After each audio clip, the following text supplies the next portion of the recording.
एक मोड़ से दो रास्ते जा रहे थे, लेकिन मैं वो दोनों तो नहीं चुन सकता था। काफी सोचा, परखा और नफे नुकसान देखे, लेकिन आखिरकार मैंने वो रास्ता चुना जिस पर कोई नहीं गया। फिर वो रिस्क ले ही लिया। ये शब्द है महान कवि रॉबर्ट फ्रॉस्ट की नामी कविता द रोड नॉट टेकन के, जिन्होंने एक नाजुक मोड़ पर खड़ी जिंदगी में एक ऐसा ही कदम उठाया जो अक्सर एक आम इंसान नहीं उठा पाता। कल जब मैं न्यूजीलैंड और नीदरलैंड का मैच देख रहा था तो ख्याल आया कि ये सारी पंक्तियां तो क्रिकेट के एक नायाब हीरो के लिए बिल्कुल फिट है, जो कि 30 की उम्र तक कभी इंटरनेशनल क्रिकेट नहीं खेल पाया। उसका अपने देश के लिए खेलने का सपना भी टूट गया। अब उसके पास 3 रास्ते थे। पहला, क्रिकेट छोड़ किसी दूसरे प्रोफेशन का रुख करना, जो कि उन्हें नागवार गुजरा। दूसरा, साउथ अफ्रीका में रहकर किसी अच्छे मौके की तलाश करना, जिसकी उन्हें अब 1% भी उम्मीद नहीं थी। तीसरा, लेकिन सबसे मुश्किल, अपना सब कुछ बेचकर अपना देश छोड़कर इंग्लैंड या न्यूजीलैंड चले जाना। उन्होंने उसी रास्ते को चुना जो कि सबसे मुश्किल वाला था।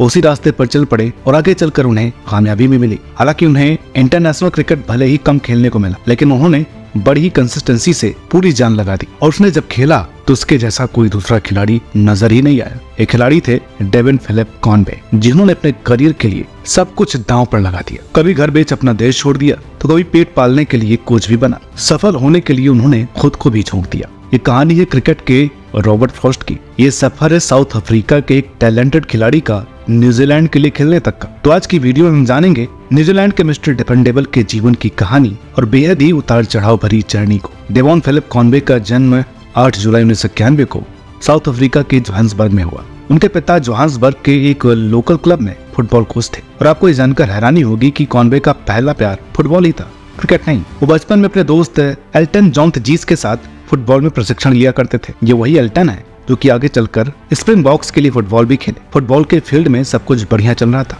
लेकिन तभी डेवॉन को पता चला कि क्रिकेट में ज्यादा लंबा करियर हो सकता है। और क्योंकि जिस दौर में कॉनवे एक यंगस्टर के रूप में ग्रो अप हो रहे थे, तब साउथ अफ्रीकन क्रिकेट एक से बढ़कर एक धुरंधरों की धरोहर हुआ करता था। चाहे वो 90s में महान लायंस क्लोजनर हो, एलन डोनाल्ड, या फिर आगे Herschelle Gibbs, Graeme Smith, AB de Villiers, Dale Steyn या फिर मॉर्ने मॉर्कल। नाम तो इतने हैं कि जिसकी कोई हद ही नहीं। इन सभी दिग्गजों को देख कॉनवे को भी क्रिकेट से मोहब्बत हो गई। लेकिन वो जबरा फैन तो नील मैकेंजी के थे, जिनकी बैटिंग देखने के लिए वो घंटों टीवी के सामने बैठे रहते। और उन्हें देख कॉनवे ने भी दिन रात क्रिकेट के बारे में सोचना शुरू कर दिया। जूनियर लेवल पर हर छोटे बड़े टूर्नामेंट में पार्टिसिपेट किया और खुद को प्रूव करके डोमेस्टिक लेवल क्रिकेट में एंट्री मारी। आखिरकार 18 साल के कॉनवे को 2008-9 के सीजन में गौटांग की टीम से अपने फर्स्ट क्लास क्रिकेट करियर में डेब्यू करने का मौका मिला। इसी वर्ष उन्होंने लिस्ट क्रिकेट में भी अपना कदम रखा, लेकिन यहाँ पर कंपटीशन बेहद था, क्योंकि साउथ अफ्रीका में हर लेवल पर होलसेल में टैलेंटेड खिलाड़ी मौजूद थे। अगर आपको सिलेक्टर्स की नजरों में आना है तो कुछ बेहद ही एक्स्ट्रा ऑर्डिनरी करके दिखाना होगा, तब जाकर आपका नाम होगा, वरना दुनिया भर के टैलेंट्स के तो करियर शुरू होने से पहले ही खत्म हो जाते हैं। यही प्रॉब्लम रही कॉनवे के साथ में भी। दरअसल वो रन तो बनाते आ रहे थे, लेकिन प्रोविंशियल लेवल पर, जो कि साउथ अफ्रीका क्रिकेट का सेकंड क्लास क्रिकेट माना जाता है। अगर आपको नेशनल टीम में जगह बनानी है तो लेवल 1 पर तगड़ा इम्पैक्ट मारना पड़ेगा। लेकिन डॉल्फिन्स की टीम में कॉनवे का वो इम्पैक्ट परफॉर्मेंस 2 शतक अभी मिसिंग था, जिसे उन दिनों क्वालिटी के हॉलमार्क के रूप में देखा जाता था। साल बीतते गए, लेकिन दुर्भाग्यवश वो 2 शतक 8 साल तक नहीं आया। इसका सबसे बड़ा रीजन उनके साथ हो रहा बदसलूक था। उनके बैटिंग ऑर्डर के साथ काफी छेड़छाड़ की गई। चाहे T20 में ओपनर थे, लिस्ट में उन्हें 5 नंबर पर बैटिंग मिलती तो रेड बॉल में उन्हें मजबूरी में खिलाया जाता। मैच एक टेलेंडर की तरह इस्तेमाल किया जाता। कभी कीपिंग कराई जाती तो कभी कोई दूसरा प्लेयर कीपिंग कर रहा होता। यही कारण था कि 12 मैचों में उनका औसत सिर्फ 21 का था और इस दौरान उनके बल्ले से सिर्फ 1 अर्धशतक आया। इसके बाद साल 2017 में उन्होंने प्रोविंशियल लेवल पर अपना पहला 2 शतक लगाया। इसी साल साउथ अफ्रीका एक और ICC टूर्नामेंट में शिरकत कर रही थी और इस चैंपियन ट्रॉफी में भी वही पुरानी चोकिंग ने साउथ अफ्रीका को ग्रुप स्टेज से ही एग्जिट करा दिया। प्लेयर्स को इसका सदमा कुछ इस कदर लगा कि एबी डिविलियर्स ने कप्तानी को अलविदा कह दिया, जिसे देख कॉनवे के दिल को भी काफी ठेस पहुंची। जो 200 लगाकर थोड़ी बहुत उम्मीद जग रही थी नेशनल टीम में आने की, वो भी स्वाहा हो गई। एक पल को तो क्रिकेट छोड़ने तक की नौबत आ गई थी। ऐसे में उनके सामने 3 रास्ते थे, जिसकी बात हम पहले भी कर चुके हैं। अब वैसे तो कॉनवे हर साल इंग्लैंड जाया करते डोमेस्टिक क्रिकेट खेलने, तो वहाँ उन्हें कोई दिक्कत नहीं थी। लेकिन न्यूजीलैंड में उनके 2 दोस्त थे, मालकोलम नेफाल और माइकल क्रिप्टन। इन दोनों ने कॉनवे को मना कर न्यूजीलैंड आने के लिए कन्विंस किया और 2017 में लिया गया उनका यह स्टेप ही उनकी लाइफ का सबसे बड़ा टर्निंग पॉइंट साबित हुआ। अब क्योंकि कॉनवे ना ही कुछ पुराना याद रखना चाहते थे और ना ही अपना घर बार पीछे छोड़ना चाहते थे, इसलिए उन्होंने अपना सब कुछ बेचकर वेलिंगटन की फ्लाइट पकड़ एक नई शुरुआत की नींव रख दी। अब क्योंकि उनके पास उनके देश में कुछ भी नहीं बचा था, कोई चिंता कोई गम नहीं, उनके पास अब खोने को कुछ भी नहीं था, सिर्फ एक रास्ता था, क्रिकेट खेलने का। लेकिन पराये देश, अनजान जगह पर खाने पीने का जुगाड़ करना भी एक बड़ी समस्या थी, इसलिए उन्होंने विक्टोरिया क्रिकेट क्लब में कोचिंग का भी काम शुरू कर दिया।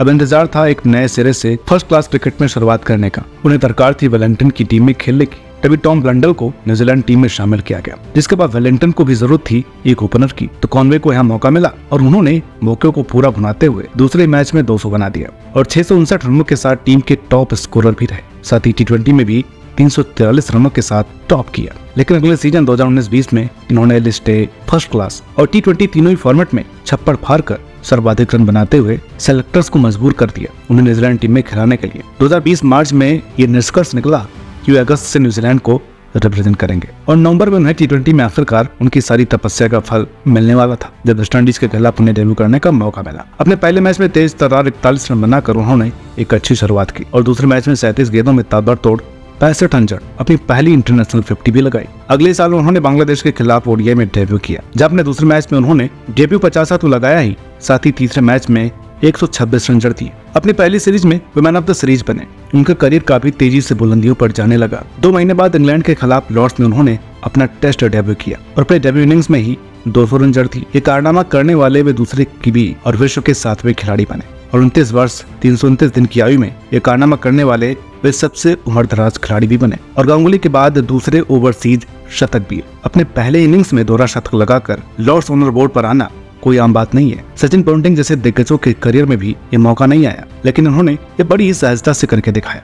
इसके बाद भारत के खिलाफ WTC फाइनल में खेली उनकी 54 रनों की पारी ने न्यूजीलैंड को चैंपियन बनाने में अहम योगदान दिया। इसके बाद 2021 T20 वर्ल्ड कप में भी टीम का हिस्सा थे। हालांकि पूरा वर्ल्ड कप उनके लिए एवरेज ही रहा, लेकिन सेमीफाइनल में उन्होंने 46 रनों की उपयोगी पारी खेली, लेकिन आउट होते ही गुस्से में खुद के बैट से ही अपने दाएं हाथ को तोड़ दिया, जिसकी वजह से फाइनल से बाहर हो गए। इसलिए कहते हैं कि गुस्सा किसी दूसरे का नहीं बल्कि खुद का ही नुकसान करता है। खैर, उन्होंने चोट से वापस लौट अपना ड्रीम रन जारी रखा और बेहद कंसिस्टेंसी से लगातार रन बनाए। पिछले साल दिसंबर में वे 19 इनिंग्स में न्यूजीलैंड के लिए सबसे तेज 1000 टेस्ट रन पूरे करने वाले बैट्समैन भी बन गए और वर्ल्ड कप में आते ही अपने पहले वर्ल्ड कप गेम में 152 रनों की बड़ी पारी खेल कॉनवे ने कोहराम मचा दिया। हालांकि सबका पूरा ध्यान सचिन रविंद्र के सैकड़े पर था, लेकिन ये एक बार फिर चुपचाप आए और अपना काम करके चले गए। नीदरलैंड के खिलाफ कल के मैच में भी इन्होंने एक अच्छी शुरुआत दिलाई न्यूजीलैंड को। वे सही मायनों में एक हीरो हैं, जिसने जब भी मौके मिले, जहां भी मौके मिले, परफॉर्म किया और ऐसा जबरदस्त किया कि आज उनकी गिनती दिग्गजों में होने लगी, जिसका अंदाजा इसी बात से लगाया जा सकता है कि अपने ओडीआई करियर की महज 22 इनिंग्स के अंदर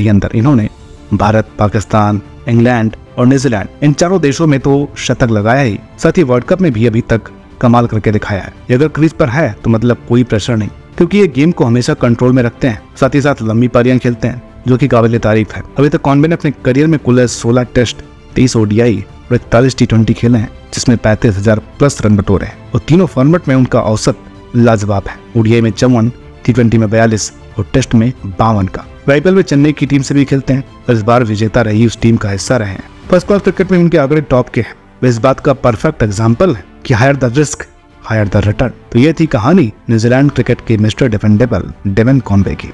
उम्मीद करते हैं वीडियो आपको पसंद आई होगी। वीडियो पसंद आई हो प्लीज इसे लाइक करें, शेयर करें। चैनल पर नया हो तो प्लीज इसे सब्सक्राइब करना ना भूलें। मिलते हैं आपसे अगली वीडियो में, तब तक के लिए नमस्कार।